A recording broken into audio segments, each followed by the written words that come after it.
Boa noite. Vou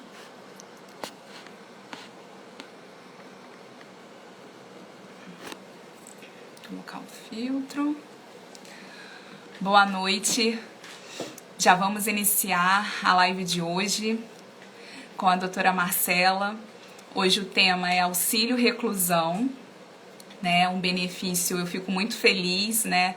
E agradeço a oportunidade de poder falar desse tema, porque foi por meio do benefício de auxílio reclusão que eu conheci mais o direito previdenciário e comecei a atuar na área, né?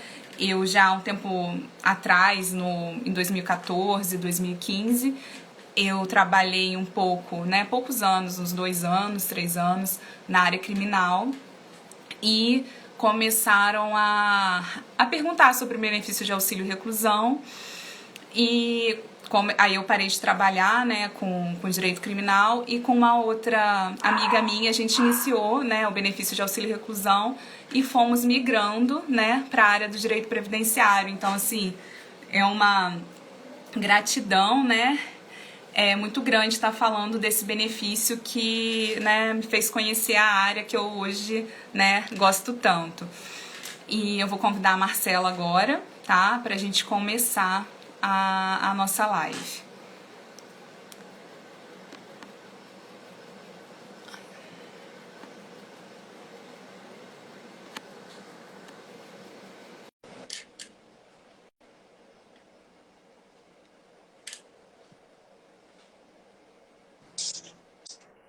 Olá! Olá, Marcela. Oi, Tudo Levi, bem? tudo bom? Boa noite, pessoal. Boa noite. Boa noite. Está animada para falar sobre auxílio reclusão? Tô, como eu falei, né, antes de te chamar, foi por meio do auxílio reclusão que eu iniciei no direito previdenciário, né? Então, assim, eu tenho uma gratidão enorme, né? Porque foi por meio desse benefício que eu comecei a conhecer mais o direito previdenciário e migrando, né, para outros benefícios e me apaixonando, assim, na verdade não me apaixonando, eu fui criando amor pelo direito previdenciário, né? Que apaixonar é Uhum. aquela, a gente se apaixona de primeira, né? O amor não, a gente vai construindo. Então, é, Verdade.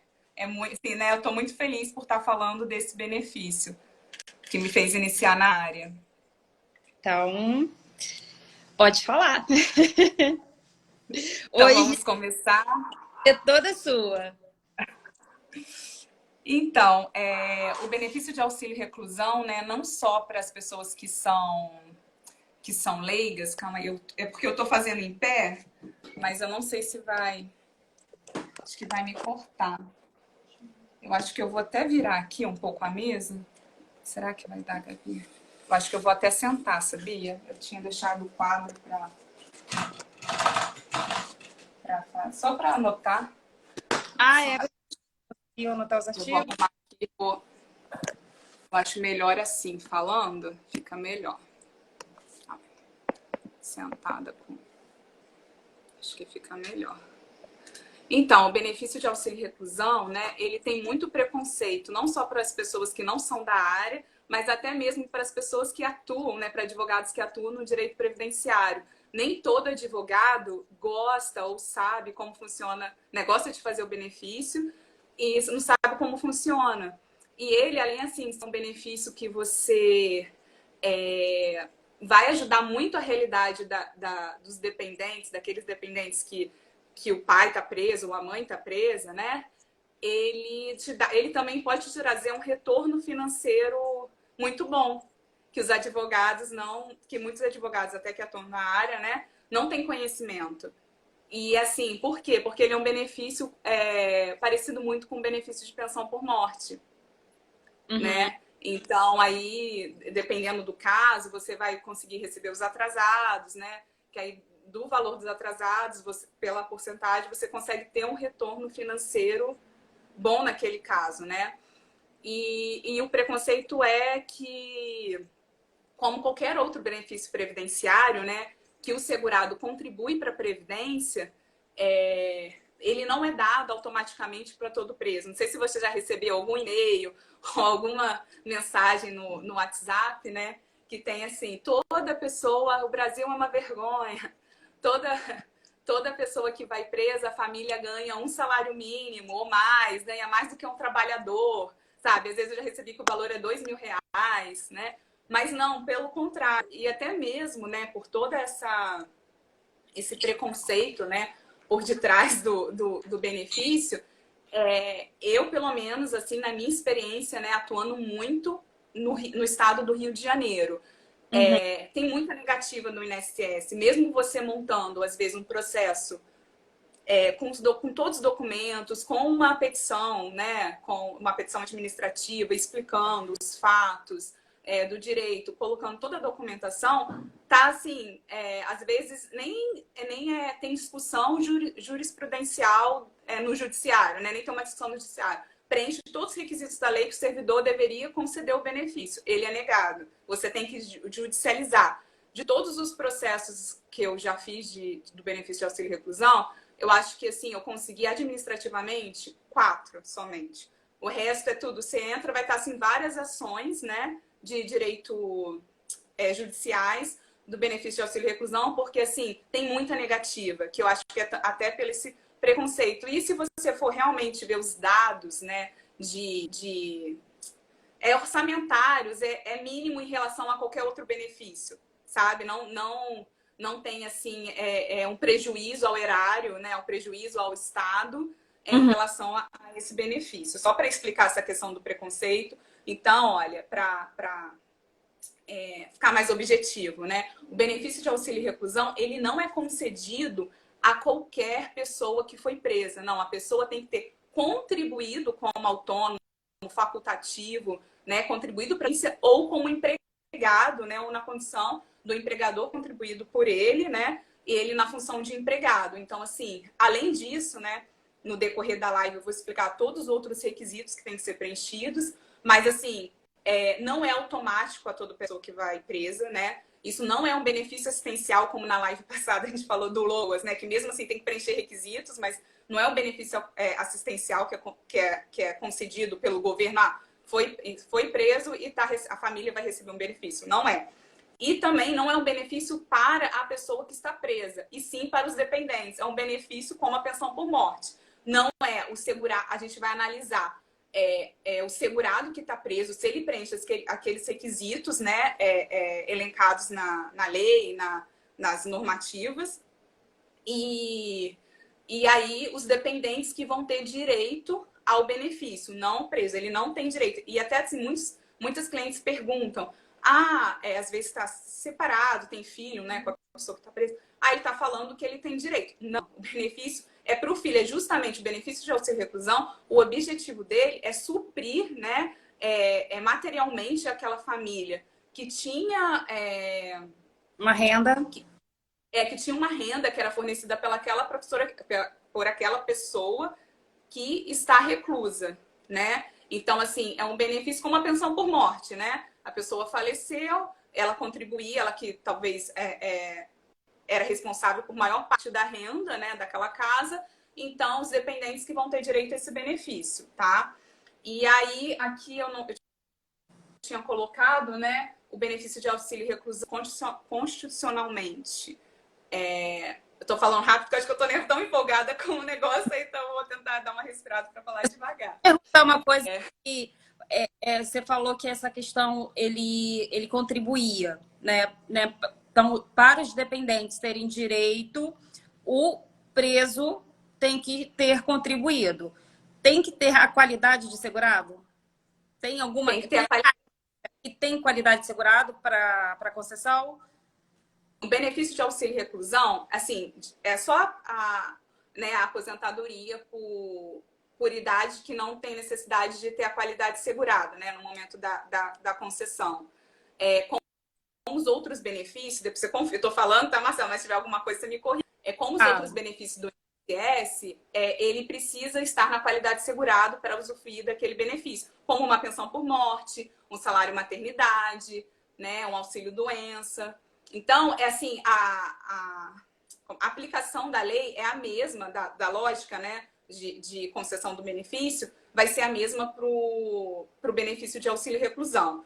Então, assim, o benefício de auxílio e reclusão, ele está previsto na Constituição, no artigo 201, tá, que é a base constitucional, inciso 1, e no inciso 4, que é infraconstitucional, a base dele, no caso, assim, se precisar pré-questionar para chegar às instâncias superiores, que é importante você, na petição administrativa, ou mais importante na judicial, né? Porque tem muita coisa, assim, ainda mais com as mudanças, no decorrer da live eu vou falar, com a mudança da emenda constitucional e da MP 871, né, que teve uma mudança grande aí, né, no auxílio reclusão. É bom, tem muitas discussões que ainda a gente não sabe como serão decididas, mas que a gente pode levar até as instâncias superiores, né, para discutir isso. E aí a previsão dele está no artigo 80 da Lei da Previdência Social, 8.213 de 91, e na IN 77 de 2015, nos artigos 362, por aí, né? Assim, só tô no dele. E assim, quais são os requisitos necessários para os dependentes do segurado recluso, né, da pessoa que está presa, né, segurado, no caso da qualidade de segurado, tem que ter, né, o segurado tem que preencher quais requisitos para os seus dependentes poderem receber o benefício de auxílio reclusão. Pela lei antiga, tá? Você prefere que eu fale, é melhor falar da lei antiga ou da lei nova? Só para, ou eu vou fazer... Questão de antes da reforma, depois da reforma? Então, fala assim, antes da reforma e depois da reforma, que eu acho mais fácil deles entenderem, porque é uma... Tá. Que aconteceu? Assim, né? Fala assim, 11 de 2019, porque foi dia 13 do 11 de 2019, mas às vezes é só para ter uma base de data. Novembro de 2019, por exemplo. Acho que fica mais fácil. Eu vou explicar, assim, naquela MP 871 de 2019, que foi 18 de janeiro de 2019, teve uma mini reforma já no auxílio reclusão. O que essa mini reforma fez? Incluiu a carência, que antes não tinha, incluiu 24 meses de carência. Então, hoje, o preso ele tem que ter trabalhado no mínimo 24 meses ou contribuído 24 meses para os dependentes terem direito ao auxílio reclusão. E também instituiu a prescrição, que antes não tinha, né? Que é a mesma coisa, parecido como a gente falou da live da pensão por morte. Para os filhos menores de 16 anos, antes não tinha prescrição pelo Código Civil. Foi instituída a prescrição, que é 180 dias, desde da prisão, que é o fato gerador. E para esposa e companheira, 90 dias, tá? Nessa mudança. E depois, em novembro, teve mais algumas mudanças, tá? Então, assim, melhor eu falar da lei nova, eu vou falar atualmente quais os requisitos que os dependentes do preso, né, da pessoa que está presa, ele teria que preencher para ter o benefício de auxílio e reclusão. Carência, 24 meses, tá? Estar na qualidade de segurado, como você falou, tá? Ser considerado um segurado baixa renda. O que é isso? Anualmente, o INSS institui uma portaria limitando o teto, né? A portaria desse ano acho que está em 1.503 e alguma coisa. Então, a renda da pessoa que está presa, agora mudou também esse cálculo, tá? Desde da MP de janeiro, tá? Dessa mini reforma da Previdência que o Bolsonaro fez. Ela é calculada a média dos 12 últimos salários que o preso, né, ele contribuiu. Exemplo, ele foi preso em março de 2020, tá? E aí vai pegar os salários de março de 2019 até março de 2020, pegar cada mês, um mês 1.600, outro mês 1.300, vai ter a soma desses 12 meses e dividir por 12. Aí até a minha ex-sócia, minha amiga Liz, ela até falou assim, vou deixar uma pergunta para sua live, tá? Ela perguntou, mas como é feito esse cálculo? O INSS, ele pega, exemplo, se a pessoa estava desempregada em janeiro, ela foi presa em março de 2020 e ficou desempregada em janeiro de 2020, né? Então, ela só trabalhou, no caso, 10 meses.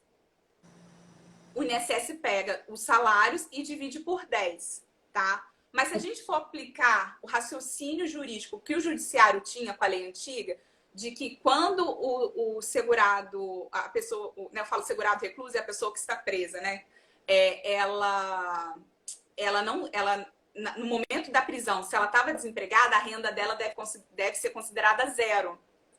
Então, eu já estou até com um processo que eu fiz um pedido de uniformização, porque eu achei um acordo assim em São Paulo também, né? Eu coloquei um caso similar em um tribunal regional diferente, porque eu considero zero e divido por 12. Eu não, entendeu? Eu não concordo com esse cálculo do INSS. Isso é mais uma questão que ainda não sei como que vão decidir nas instâncias, né? O TNU como que vai ser, mas assim, a Liz me fez essa pergunta, né? Então, assim, é um debate até que a gente pode fazer, que eu acho muito legal, mas para já ir pensando. Então, assim, tem a questão da baixa renda, aí tem a carência, tem a qualidade de segurado, que é aquele período, né, que tem que estar contribuindo, ou se não estiver contribuindo, tem que estar no período de graça, né? A gente pode até depois explicar, se você quiser falar um pouquinho também, como que funciona isso, mas a gente acabou falando nas outras lives, né? É porque tem tanta coisa para falar, Marcelo, que eu tenho medo eu quero falar tanto que eu tenho medo assim, de misturar e não conseguir falar muita coisa. Mas aí eu vou falar os requisitos, aí depois a gente talvez vai escolhendo um requisito para debruçar nele, né? Falar. E aí, então, eu falei, e tem uma coisa importante, com a MP 871 de 2019, né, que foi feita em 18/1/2019, ela fez uma mudança falando que só os presos que estão no regime fechado agora, tá? E aí tem até porque na lei anterior podia ser regime semiaberto e regime fechado. E aí agora também só o regime fechado. Falei da baixa renda, da qualidade de segurado, carência. Aí tem os dependentes. Aí tem os dependentes, que é o que a gente também falou na pensão por morte, que é de primeira classe, segunda classe, terceira classe. Tendo de primeira classe, que são os filhos, cônjuge ou companheiro, né? E eles excluem o de segunda e de terceira classe. Segunda classe são os pais e as mães são os pais, né? Pai e mãe, que tem que comprovar a dependência econômica. E por último, os irmãos. Né? É bem... Fala de novo, que cortou. A pensão por morte. Isso se aplica assim, e tudo que não for incompatível e contrário ao benefício de auxílio reclusão na pensão por morte é aplicável ao auxílio reclusão, as normas de pensão por morte, tá? Então, aí teve essa alteração e só uma outra coisa para finalizar, com a emenda constitucional limitou a RMI em um salário mínimo. Na legislação anterior, era como se fosse aposentadoria por invalidez. Então, você pegava os 80% dos salários e era 100% de... Então, assim, às vezes, ele ficou desempregado durante o tempo, o salário dele antes era alto. Como ele era desempregado no momento da prisão, a renda era considerada zero, se enquadrava no requisito baixa renda. E na hora do cálculo, a RMI ficava alta, não se limitava a um salário mínimo. Então, a reforma também limitou, tá? Isso é muito importante. Isso foi uma... bela alteração, né? Foi. E tem mais... Tem prazo para requerer? Por exemplo, tá preso, e já tem 2 anos que ele tá preso. Tem prazo? Então, aí se aplica também como na atual, tá? Isso eu tô todo falando da legislação atual. Se aplica a mesma questão da pensão por morte também, que é os 180 dias para menores de 16 anos e 90 dias para esposas e cônjuge. Para cônjuges e companheiros. Aí, o que acontece? Se ele continuar no regime provisório ou no regime fechado... Exemplo, passou já 1 ano, mas ele ainda está lá no regime fechado que se enquadra. Aí vai ser da data do protocolo. Ah, tá. Agora entendi. Uhum. Mas, exemplo, se ele progrediu de regime para o semiaberto, aí não tem conversa, não tem como... Na legislação anterior, se o menor ainda não tivesse feito 16 anos, ainda não tivesse passado aquele prazo de 6 meses... acho que era 6 meses ou 90 dias, acho que é 90 dias. Ele poderia, o pai, mesmo tendo cumprido já a pena, exemplo, o pai foi preso, ele tinha 2 anos quando o pai foi preso. O pai ficou preso de 2015 a 2020. tá? E a criança, na época que o pai saiu da prisão, tinha 7 anos, ou sei lá, 8 anos. Aí descobriu que tinha o direito ao auxílio reclusão. Como não tem prescrição para ele ainda, ele pode requerer aqueles 5 anos que o pai ficou preso até o regime semiaberto. Entendi. Na legislação anterior, entendeu? Então tem muita gente que tem direito que nem sabe, porque às vezes nem fez 16 anos ainda. E uma coisa importante que eu acho que eu esqueci de frisar, é igual a pensão por morte. O fato gerador é a prisão. Isso que eu ia perguntar. Tá? Então, exemplo, a lei, como eu vou saber que vai ser aplicada a legislação anterior? Prisão foi antes de 18 de 1 de 2019? Vai ser a legislação anterior. Prisão foi depois de 18 de 1 de 2019? Foi depois? Após? Vai ser a legislação nova, tá? E aí, a legislação... Aí eu vou falar um pouco da carência, né? Que a carência também... Ela é o seguinte, ele tem que cumprir, ele tem que ter 24 meses, tá, de carência. Não necessariamente ele precisa ter 24 meses direto. Ele pode ter a soma de contribuições, mas não pode sair da qualidade segurada. Tá? E assim, aí se ele sai, caso assim, ele contribuiu, ele trabalhou de 2012 a 2017, aí conseguiu tem bastante anos aí de carência. Aí ele ficou sem trabalhar de 2017 a 2019. E aí, final de 2019, ele conseguiu um emprego. Em 2000 e... Aí tá. Ele trabalhou de 2015 a 2019. 2019 ele ficou... de 2015 a 2017, aí ele preencheu a carência de 24 meses, tá? De 2015 a 2017, 24 meses. Aí ele ficou 1 ano sem trabalhar em 2018, né? Em 2019 ele trabalhou de 2019 até meados de janeiro de 2019 até 2021. E aí ele foi preso. Aí nisso, quando você preenche a carência, né, que ele preencheu naquele período de 2015 a 2017, eu queria ter um quadro por aí mostrando, sabe? Mas aí tem o artigo 27A da Lei da Previdência, que quando a pessoa preenche a carência uma vez, quando ela perde a qualidade de segurado, cai pela metade. Então ele teria que ter preenchido só 1 ano. Entendeu? É porque, assim, eu queria explicar isso, mas eu não sei, depois eu posso até fazer... É porque são só questões para discutir. Então, na verdade, assim, como também tem muita gente leigo, né, eu quero tentar falar mais sobre... Aí eu vou falar sobre como que era o antigo, tá, Marcela?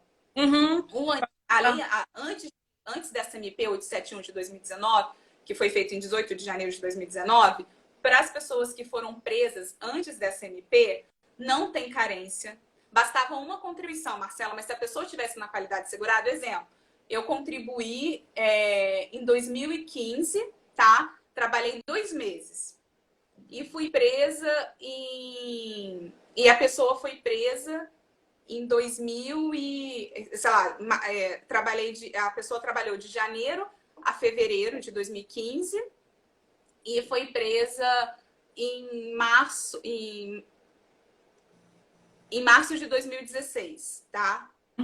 E aí ela estava na qualidade de segurado, porque a qualidade de segurado, né? Você fica segurado até, né, 1 ano sem contribuição naquele período de graça, né? 1 ano, 1 mês, mais 15 dias, né? Sim. Então, se ela preencher os outros requisitos, os dependentes vão ter direito ao benefício de auxílio reclusão. Tá? E aí, na lei antiga, não tinha carência. Continua a questão do segurado, ele tem que ser baixa renda, só que a maneira de analisar a baixa renda era diferente. É do último salário, tá? Então, só que é do último salário e a gente tem que ficar atento com os documentos. Por quê? Porque é bom pedir o contra-cheque. Às vezes, vem na rescisão férias, que não é para incluir no valor. Então, assim, tudo isso, contrato de trabalho, caso não tenha carteira de trabalho, tudo isso faz diferença, sabe? Para você montar um bom processo, mostrar que aquele pessoa que está presa, né, os dependentes dele têm direito. Então, assim, eles analisavam o último salário, tá? mas foi para o judicial uma discussão. E quando o segurado está desempregado, como que faz isso? E há pouco tempo atrás estava no STJ para decidir. O STJ, na verdade, pela segunda vez já, o STJ reconheceu que no caso de segurado desempregado, no momento da prisão, a renda é considerada zero. Por isso ele se enquadra no requisito baixa renda, tá? Isso é uma questão já que foi há pouco tempo atrás. Eu esqueci até o tema. Tinha vários processos meus suspensos, estão voltando ao andamento agora para né, voltar. Que era toda essa tese aí do segurado desempregado, se ele era considerado baixa renda, não, foi confirmado pela segunda vez. Isso na lei antiga, tá? E era dessa forma que analisava, não tinha que ter carência, regime, tinha que estar preso no regime fechado ou semiaberto. Os dependentes continuam os mesmos, né? Igual isso não muda, estar na qualidade de segurado. E aí uma pessoa até me perguntou, que eu te mandei, né? E como que, de quanto em quanto tempo tem que juntar essa certidão carcerária, ou atestado, o atestado de permanência? É de 3 em 3 meses que tá pela lei, tá? E assim, depois geralmente o INSS, às vezes ele demora 8 meses para analisar um requerimento administrativo, 1 ano até, né? A gente conhece. Às vezes é rápido, às vezes demora. Então, às vezes a gente juntou, há 1 ano atrás, ele pede, no final, assim, cai em exigência, juntar um atestado atualizado para ele ter noção, sabe, do período. Mas, na verdade, essa renovação de 3 em 3 meses, ela é usada após a concessão do benefício.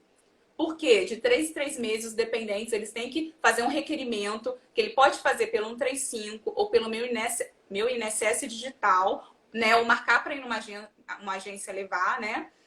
Juntar esse atestado, que aqui no Rio, ele é feito, a família tem que fazer esse requerimento pelo assistente social no presídio, ou advogado criminal, outro advogado que faz esse tipo de diligência, ele vai no presídio, leva a procuração dos dependentes e faz esse requerimento no presídio e pega esse atestado, tá?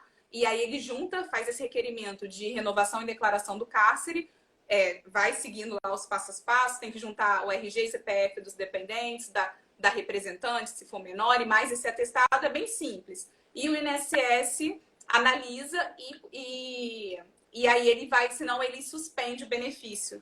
Se não juntar, o benefício é suspenso. Então, isso é uma obrigatoriedade para quem já está recebendo um benefício e para continuar recebendo aquele benefício, ela tem que juntar esse requerimento. Mas olha o que está acontecendo em vários casos, Marcela. Clientes minhas que já tinham ganhado direito ao benefício, a pessoa ainda está presa com direito a receber o benefício. O INSS está demorando mais de 4, 5 meses para analisar o atestado, né, que é juntado já, e bloqueia o pagamento. O que a gente está fazendo? Dá uns 3 meses, 6 meses, mandado de segurança. E aí está ganhando. Mas assim, eu já tem um caso que é o 3º mandado de segurança. Aí até que parece que agora eles estão, estão assim, suspendem. Mesmo a pessoa preenchendo todos os requisitos. Então, assim, tá acontecendo isso muito. Aqui em Volta Redonda, o INSS é muito bom, entendeu? Assim, eles analisam rápido no sentido, mas no Rio, principalmente nas agências da Baixada, tem demorado muito, sabe? Tem tido, assim, muitos casos nesse sentido de suspensão do benefício. Aí, e também eu vou falar uma coisa importante, aí o cálculo, né, também do RMI era de acordo com a contribuição, porque pegava os 80% dos maiores salários após 94, né, e multiplicava depois por 100, fazia aquela divisão e multiplicava por 100, que era igual o cálculo da aposentadoria por invalidez. E também os presos que estão em regime provisório, tá, pela IN 77 de 2015, a própria IN fala prisão temporária, prisão preventiva, prisão temporária também se encaixa, tá? Para receber. Por quê? A prisão preventiva ela é como se fosse um regime fechado. O preso, ele está preso, né? Ainda não foi dada uma sentença definitiva, uma pena em primeira instância. Ele está respondendo um processo, mas ele está preso preventivamente. Então, assim, não teria por que não conceder esse benefício, porque, assim, ele depende do Estado para dar uma sentença para ele. E, às vezes, se for um processo, exemplo, se for uma questão homicídio, às vezes demora o júri 2 anos, a pessoa vai ficar presa preventivamente 2 anos. Acontece, você sabe, sim, né? A gente sabe que a realidade, infelizmente, é essa. Um processo normal, assim, um processo de um crime né, que tá investigando, que está lá processando um crime, sei lá, de roubo, de uma coisa, às vezes pode levar 8 meses, 9 meses para sair uma sentença, né? Então, essa prisão preventiva, quando ela é decretada, ela também dá direito, né, até na nova lei, tá? Os dependentes terem direito a esse benefício de auxílio reclusão. Uma coisa importante também é que os filhos nascidos após a prisão, como que acontece? Eles têm direito, sim, tá? Se o preso preencher os requisitos, o fato gerador vai continuar sendo a prisão, mas eles vão ter direito a partir do nascimento. Uhum. Mesmo assim, exemplo, o pai foi preso em 2010, sei lá, em 2010. E o filho nasceu em 2019, em 2020, após a MP 871, vai aplicar a lei antiga para analisar o preenchimento dos requisitos, mas o filho vai ter direito desde a data do nascimento, desde que requerido também, dentro dos 180 dias. Aham, Dentro dos perfeito. 180 dias, não. Como vai aplicar a lei anterior, desculpa, eu me corrigindo, como vai aplicar a lei anterior, não corre prescrição para menor. Então, a criança vai ter direito a fazer esse pedido até completar 16 anos, depois da prescrição. É interessante, né, essa... A lei antiga é bem mais benéfica, assim, tremendamente. Exatamente. Eu trabalho com... Eu nunca fiz, né? Te falei que eu nunca fiz o auxílio reclusão. Mas eu não sabia de tantas alterações, assim... O povo deve ter ficado revoltado, né? Assim, foi ainda assim, né? A gente mudou muito, porque teve muitos clientes que, se fosse na legislação anterior, eles teriam, pessoas que procuraram, né? Teriam direito, e agora com a mudança não tem, entendeu? E assim, eu sei que às vezes, assim, não tô falando que, assim, né? As pessoas falam, mas auxílio reclusão é para pessoa que tá presa, não é questão de estar você promovendo isso, mas assim, você que já até, né, já trabalhou assim com pessoas mais, a gente que tem esse convívio, né, com essa outra realidade, a gente sabe que não que isso justifique, não estou querendo fazer, mas assim, a realidade é muito diferente. E assim, falar, mas e a pessoa que faleceu, aí vai ter o direito se preencher a pensão por morte? Ou então o governo deveria fazer um benefício para a vítima do crime, entendeu? Então, assim, mas isso não, né, é um benefício que é de muitos anos, né? E que, né, tá no direito do segurado, para os dependentes dele É receber porque aquele. o valor não é para o preso, né? É para a família Isso. dele. E assim, muitas das vezes a família não tem nada a ver com o crime que ele cometeu. Sim, e evita também de deixar aquela família totalmente desamparada, e que alguém da família talvez vá praticar por conta desse desamparo, não que justifique, claro. Mas assim, é uma forma de garantir também pelo menos o mínimo sustento daquela família. E não é uma coisa fácil, porque assim, o requerimento pode levar meses, aí é negado, tem ação judicial. Então, assim, no mínimo aí o cliente vai passar, eu acho que 1 ano pelo menos, ou 2 anos, entendeu? Vai ter um processo, né? O processo dele desde o início vai ser aí em torno, sei lá, de 6 meses a 1 ano e meio, ou mais, entendeu? Se der sorte.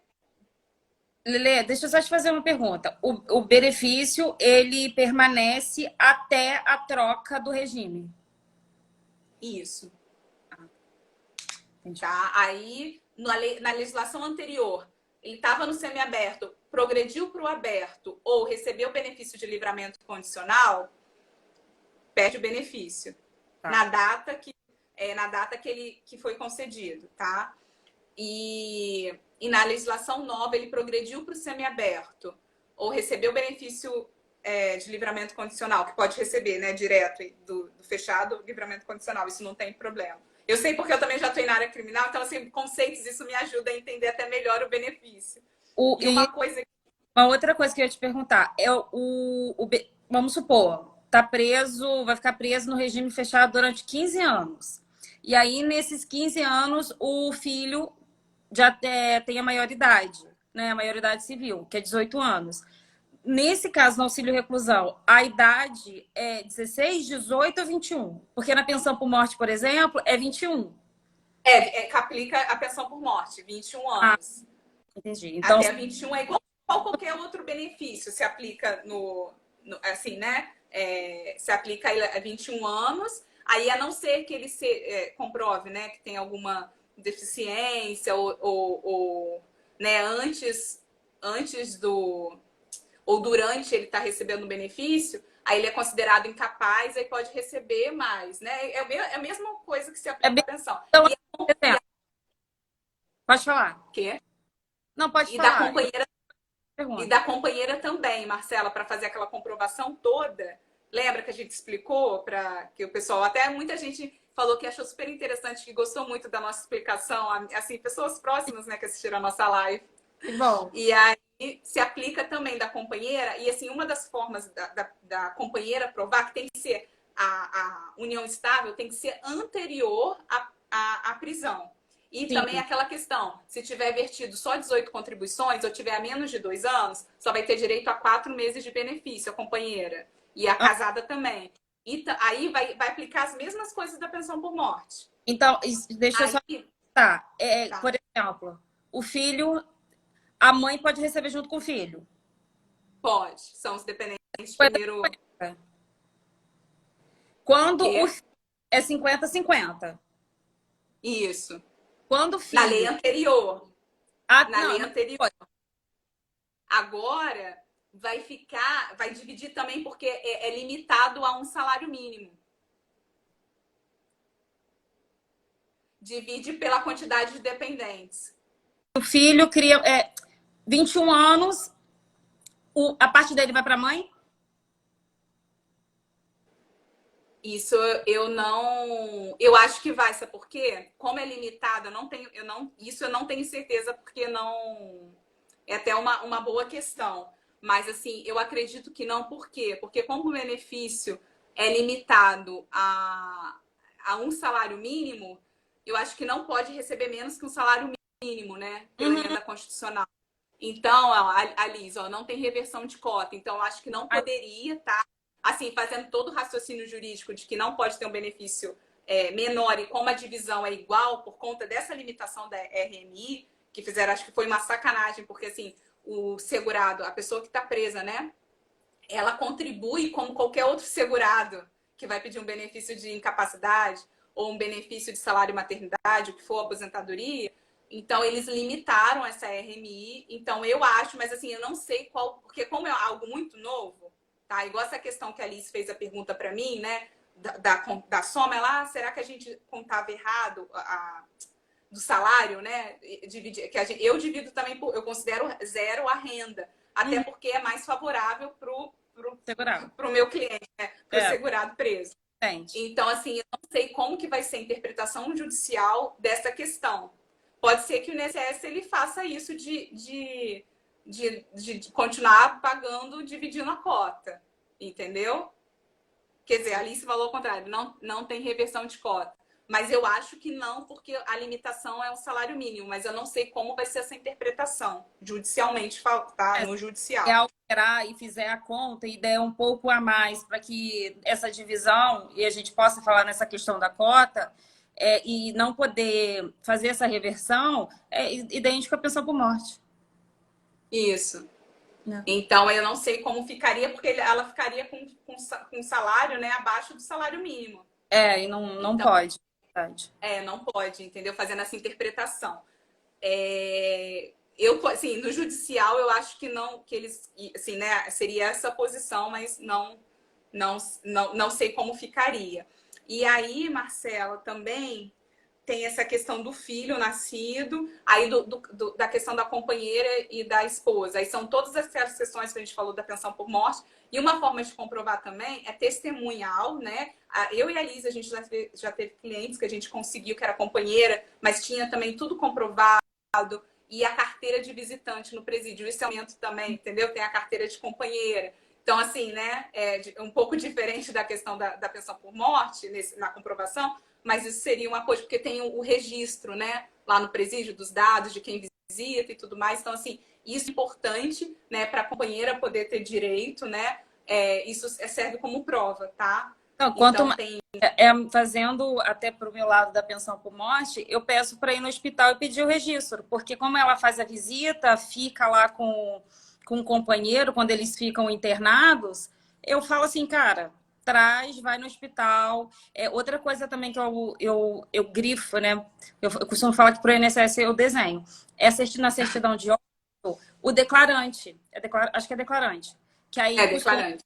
pessoa, ou seja, subtende que ela acompanhou aquilo ali, não vai ser qualquer pessoa.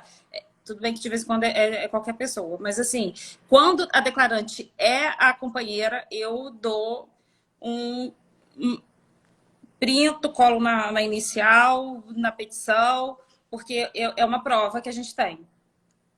Sim, é um plus a mais, né? Mesmo igual você falou. É importante, vai estar ali como companheira, né? Que colocou. Então, assim, a gente tem que ficar atento a essas questões. Deixa eu só ver o que eu anotei. Ah, e tem a questão também da fuga, né? Do livramento. Boa noite, Aldesina, que é uma cliente.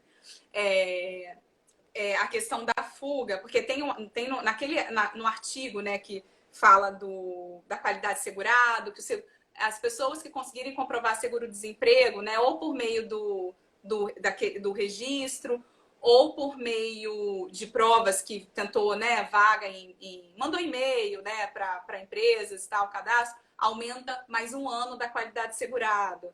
Aí tem no artigo fala do livramento, que é quando a pessoa. Só que o livramento não está assim, livramento condicional.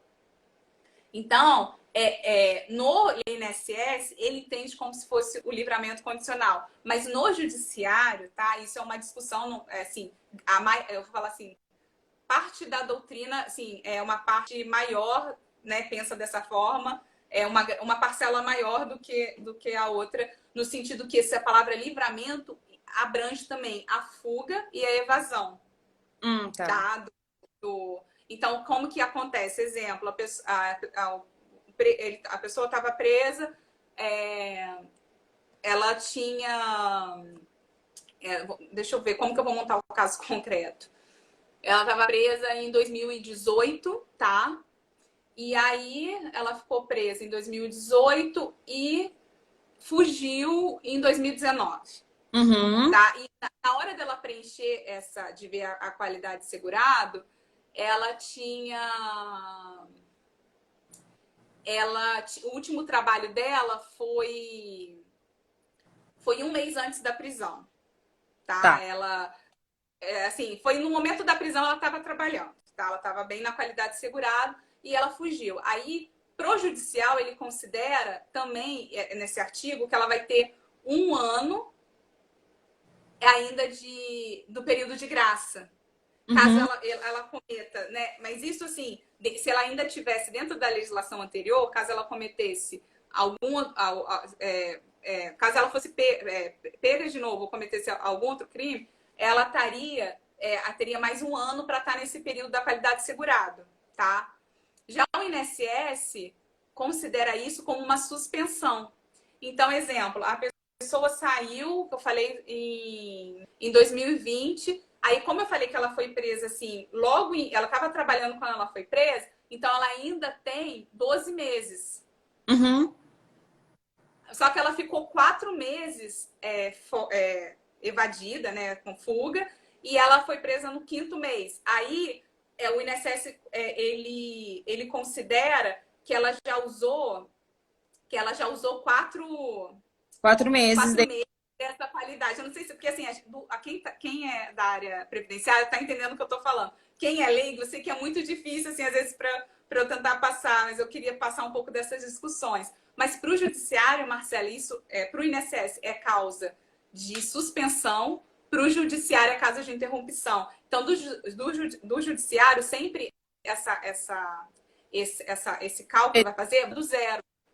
Volta de novo, tudo de novo, esse um ano vai preso. Saiu de novo, tem mais um ano. No INSS, não, ele vai perdendo.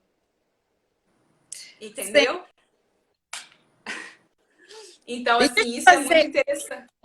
Eu assim, já não entendo muito de auxílio reclusão, criminalmente falando, pior ainda. Mas assim, você falou uma coisa, quando o preso, aí ele ficou no regime fechado, aí recebeu o benefício, aí foi solto, beleza. Aí ele cometeu outro crime.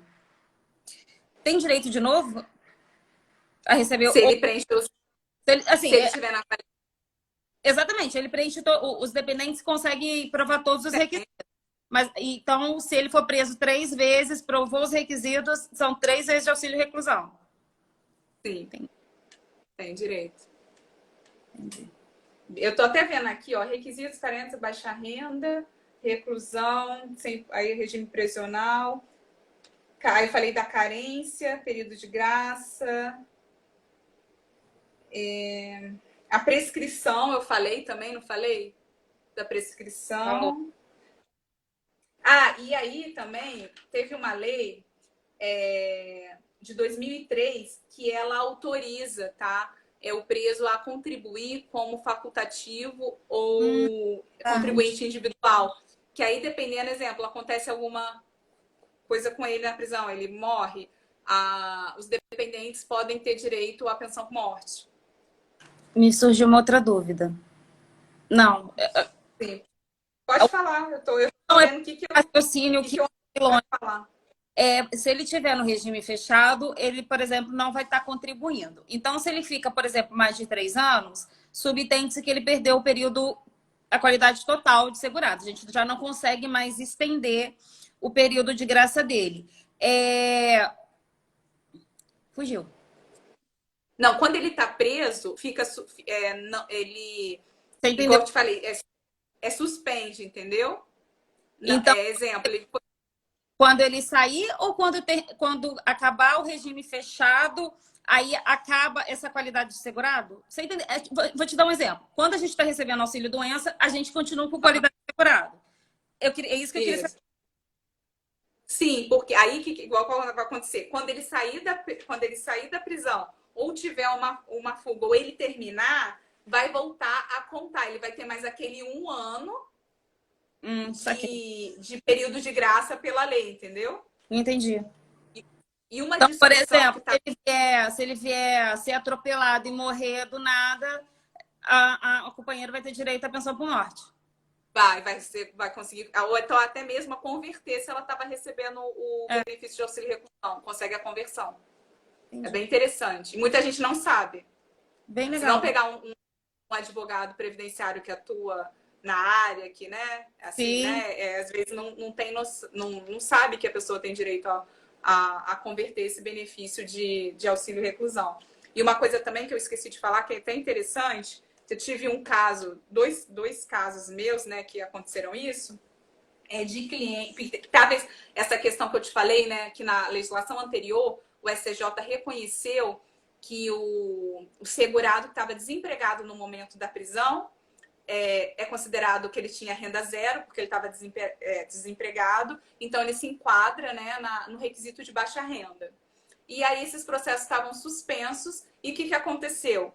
Muitos que estão presos, né, eles progrediram se aplica a legislação anterior e eles progrediram de regime para o regime semiaberto, que na legislação nova entende que não tem mais direito.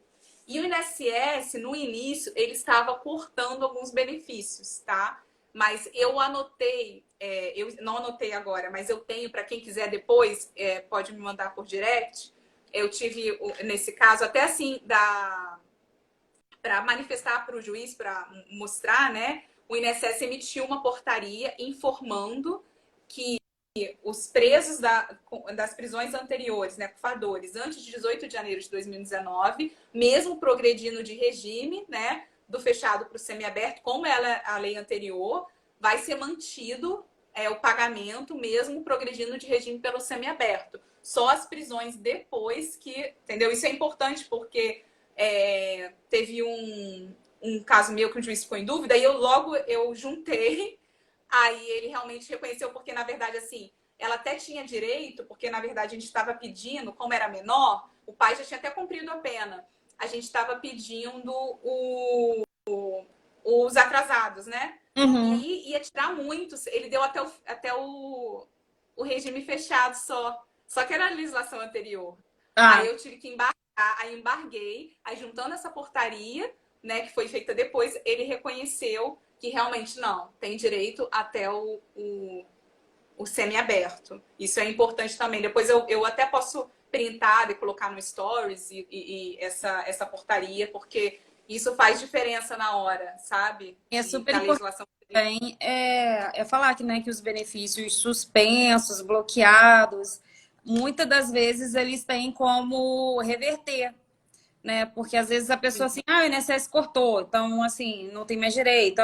Então assim, procurar um advogado, né, especialista na área, porque assim, eu, eu vejo muito isso na pensão por morte do deficiente, sabe? Eu tenho dois processos. O que, que aconteceu? Fez 21 anos, o INSS foi e cortou. Só que são pessoas deficientes mentais anteriores ao óbito. Ou seja, tem direito até o fim da vida, né? A pensão por morte. E elas não sabiam. Então, tem gente, assim, há mais de 20 anos que não recebe o benefício.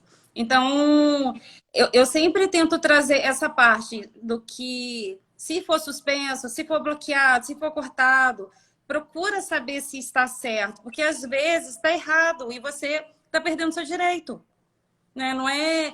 As pessoas têm uma crença que INSS indeferiu está correto. E muitas das Não. vezes que a gente vê, ele está errado.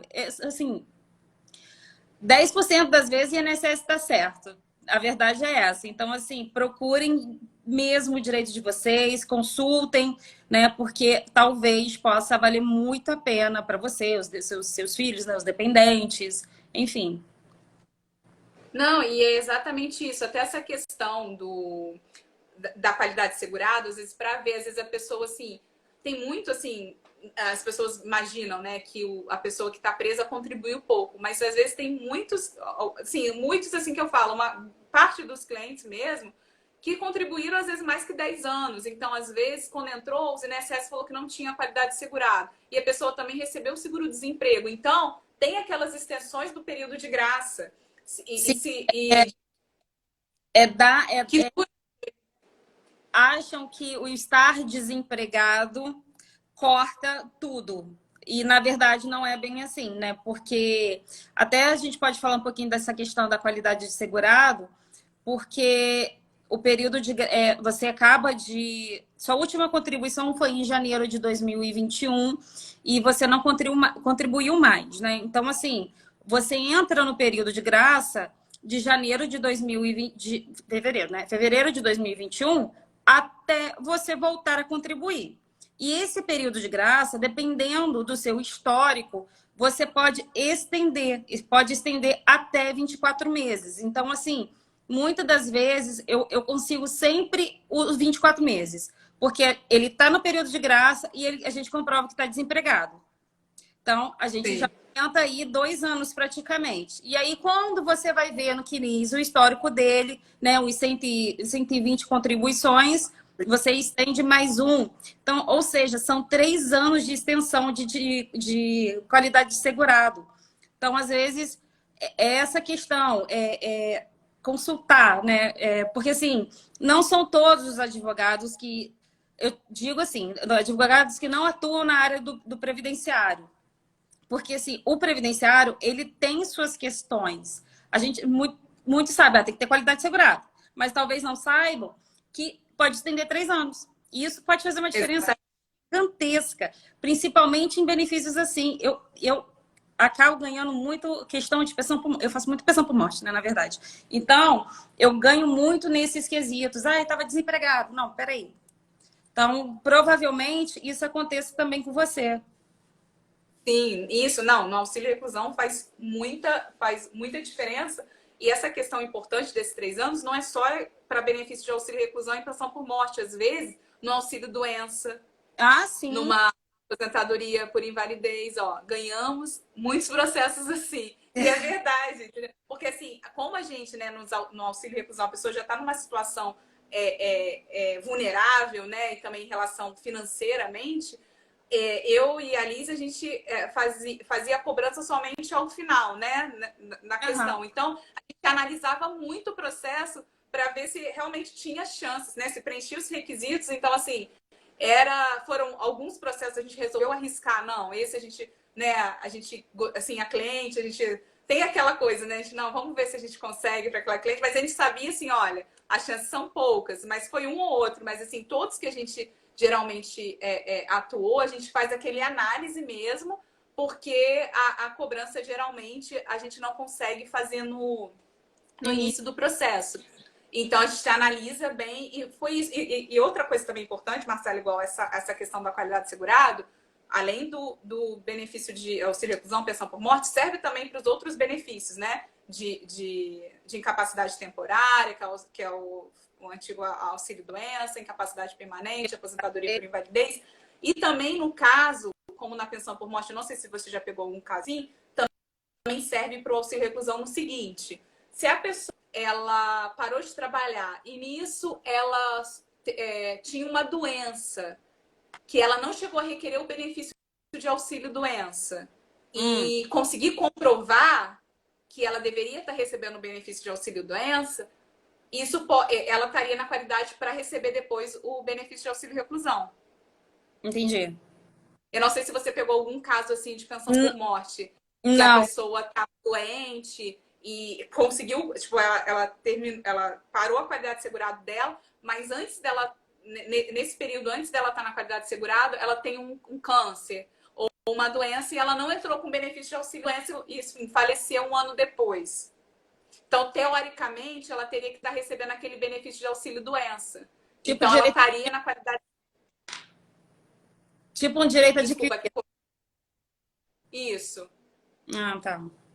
Então, assim, coisas que, assim, às vezes a gente não pensa, assim, né? Tô falando, mas podem surgir questões assim, tá? Eu tô até com um caso de pensão por morte, que eu não sei como que o INSS vai analisar, ainda tá no requerimento administrativo, que é disso, a pessoa tinha uma doença no fígado. Tem todo o histórico médico do hospital, era público, mas ele ficou internado muitos anos, e aí eu tô tentando, porque ele tava na qualidade de segurado, tem comprovação, tem muita prova, sabe? Não é? Eu lembro que eu nem consegui juntar tudo, assim, eu tive que ir juntando aos poucos. A Gabi até me ajudou a diminuir, né? Porque às vezes no a gente não consegue. E aí depois eu até vou falar dele se for, né, se for favorável, porque isso até até foi com a professora Patrícia Bonetti, sabe? Eu vi a live dela e também num curso dela que eu assisti, fez essa virada de chave. Então, toda vez, assim, já faz um tempo que todo o processo eu vejo, às vezes, será que tem a possibilidade dele ter recebido auxílio? Eu pergunto. Quando não tem qualidade, a pessoa estava doente, tem alguma doença, aí é pra gente tentar ver se realmente estaria na qualidade segurada ou não. Então, isso é com a prática, né? E também você vai atualizando com o curso, fazendo, lendo enfim, também tem essa Ali, Elis, olha a dica, eu não sabia disso. Elis, eu tive essa virada e veio um caso, né, disso, né, logo, engraçado, né, eu tinha assistido essa live com a doutora Patrícia Bonetti, e aí, com a professora, e aí eu, logo, assim, satisfação, uns 2 meses, veio um caso, aí eu falei, aí eu usei dessa dica, entendeu, que ela tinha dado na live, eu falei, vamos tentar, né, vamos ver se... E aí eu não sei se tem mais alguma coisa, são quantas horas? A Gabi tá aqui comigo, que ela vem trabalhar comigo, tá em Volta Redonda. 8. Eu acho que tem mais alguma coisa, Marcela, assim, que eu não falei. Quer fazer o resumo? Faz um breve. Olha, gente, que tem tanta coisa assim que a gente poderia discutir aqui do benefício. E uma outra coisa, Marcela, em vez, acho que vou tentar fazer um resumo, mas também com os processos que eu vi que o professor Guilherme Teles, eu até a Liz que tinha me mostrado isso, Ele é muito bom. Ele declarou inconstitucionalidade por um caso de pensão por morte. Eu peguei, eu conseguia, a gente colocou o número do processo, eu achei que foi no TRF5, alguma coisa assim, eu tenho um acordo. E aí e nos processos, em 2 processos meus, que a criança passou do prazo, né, o menor, para requerer, eu pedi a inconstitucionalidade do juiz de primeiro grau, sabe? A inconstitucionalidade difuso, controle difuso.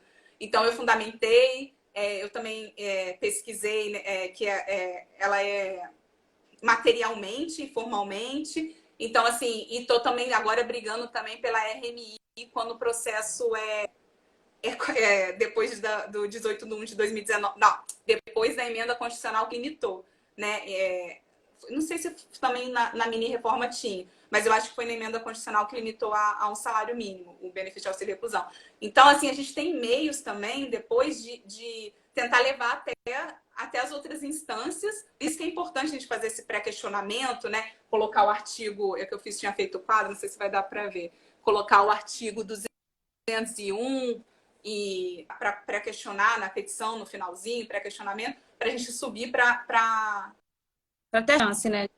De qualquer coisa. Obrigado, hein? E aí, o que eu acho importante, tá? Quando menor passa o prazo do protocolo lá, eu vou brigar. Se o INSS, até depois dá para você brigar pelo pagou, entendeu? Então, vou pedir inconstitucionalidade para chegar uma hora que vai estar assim, entendimento até o INSS mudar. Igual ele muda quando tem de alguma questão, né? Brigar nisso no judicial. E tinha uma outra coisa no judicial também que eu comecei a brigar, mas enfim, depois senão eu me perco muito. Eu vou tentar resumir, gente. Para quem entrou agora, eu estou aqui com a Marcela, que é advogada no direito previdenciário. Eu sou a Alessandra, também sou advogada, atuante no direito previdenciário. Eu tenho muita gratidão de estar falando aqui do benefício de auxílio reclusão, que é um benefício que eu tenho muita prática, sabe? E foi por meio dele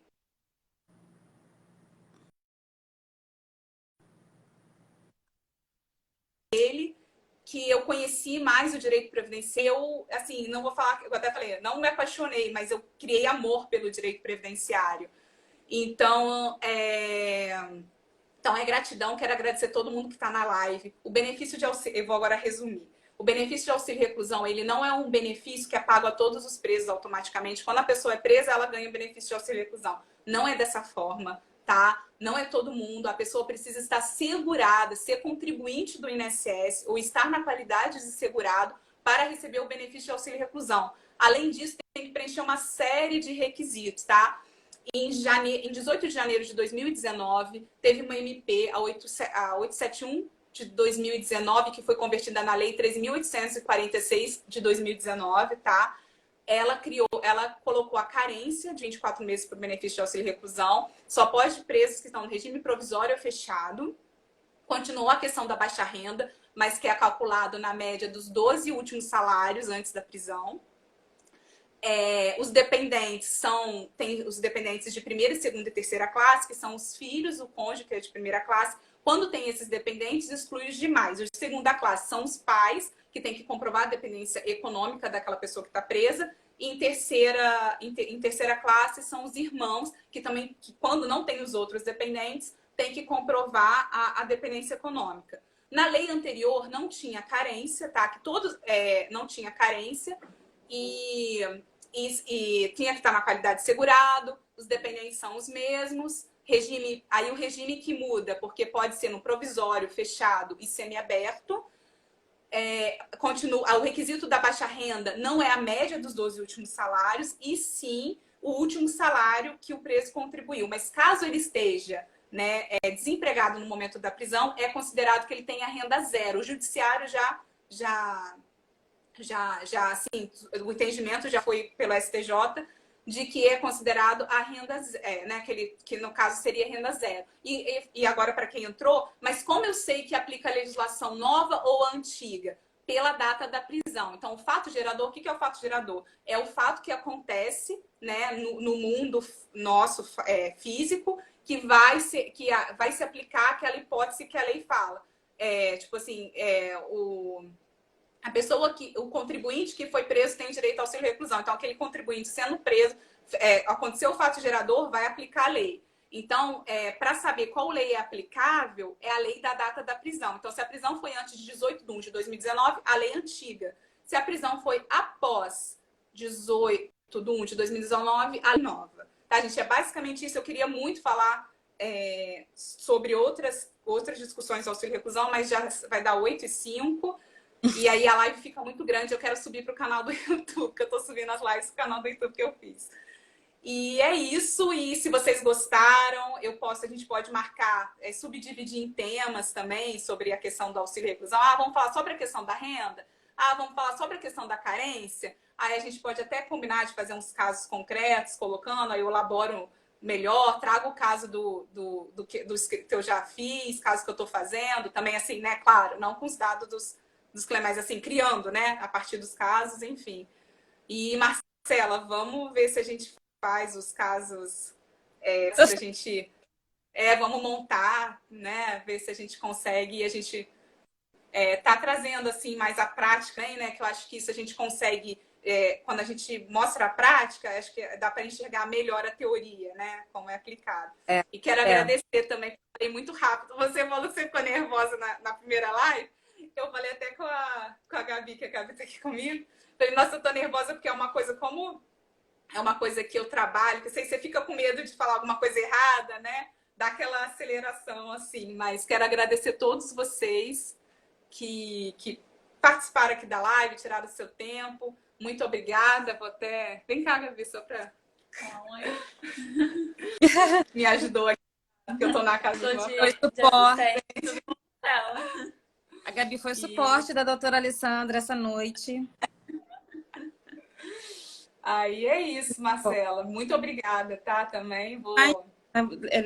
Foi um prazer. Eu vou te falar que eu aprendi muito porque eu não sabia. As dúvidas foram, assim, minhas reais, porque eu realmente não sabia. E não vou mentir, me interessei. Vou procurar saber procurar saber mais. Vou procurar. Volta Redonda tem bastante cliente para isso. Então, assim, eu que agradeço. Pô, você não faz ideia de como que isso aqui virou chavinha, né? Mas, enfim, foi muito bom. Né? Foi muito, realmente. E na semana que vem a gente vai ter mais. Tá, vamos sim. Combinado. Tá. Boa noite, gente. O quê? Tchau, tchau. Tchau, tchau, gente. Boa noite. Tchau.